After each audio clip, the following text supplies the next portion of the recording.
So in other words, I don't want to have to put God absolutely central in my life and completely obey and wrestle with all of that. That's just too difficult. I don't want to deal with it. I don't want the theology. I don't want the ethics. I don't want to have to change the way in which I live.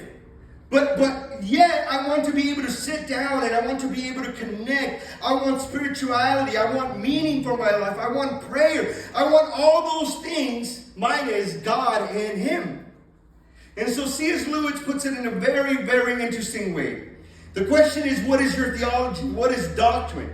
And C.S. Lewis says, it's a map. Your theology or your doctrine is a map.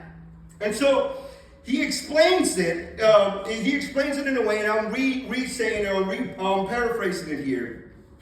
He explains it in a way so we can look at a map of Central America, right?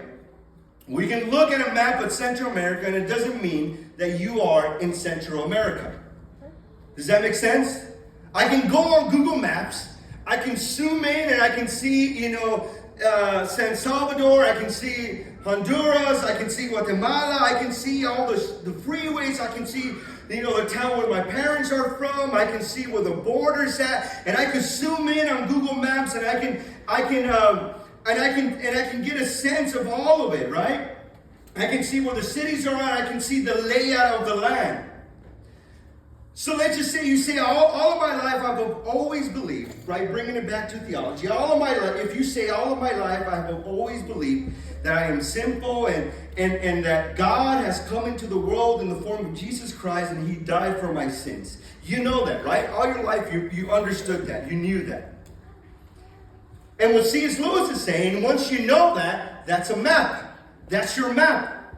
And so when you say, in a sense, that you understand what that means, it's like looking at Google Maps. You can look at the country, you can look at the cities, you can look at the roads, and you can see it. But there are plenty of people, and maybe some of us are in this boat, who believe all of that all of our lives, but you don't know God any more than the person who has only looked at Central America through Google Maps.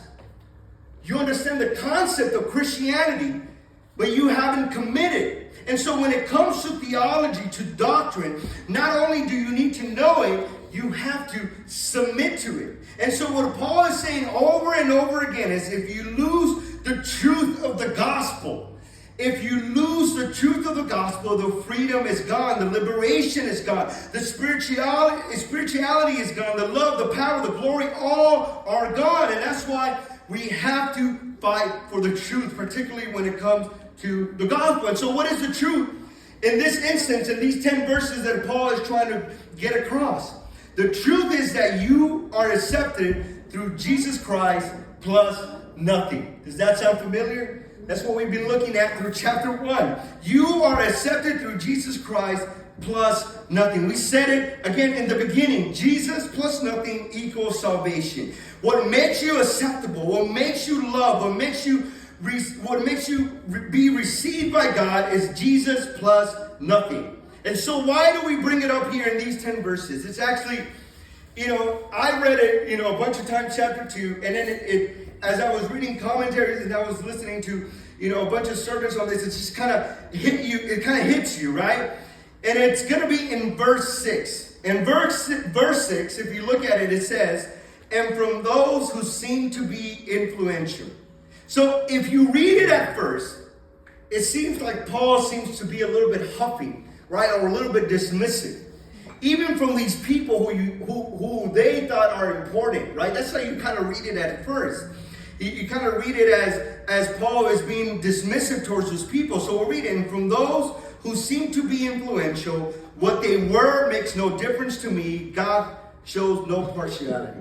In the New King James Version, verse 6 says like this: as for those who seem to be important, whatever they were makes no difference to me. God does not judge by external appearance. So what is Paul saying here? What it's saying, and what Paul is trying to get at, the principle is, God does not accept on the basis of externalities.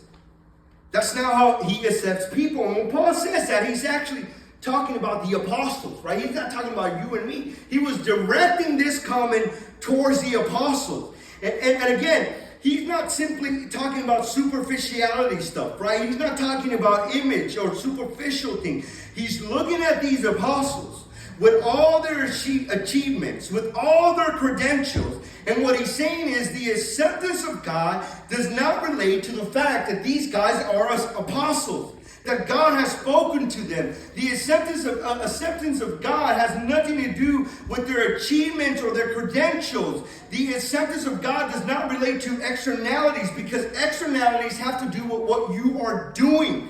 But internalities have to do with your being. So doing has nothing to do with how God accepts you. God does not accept on the basis of your doing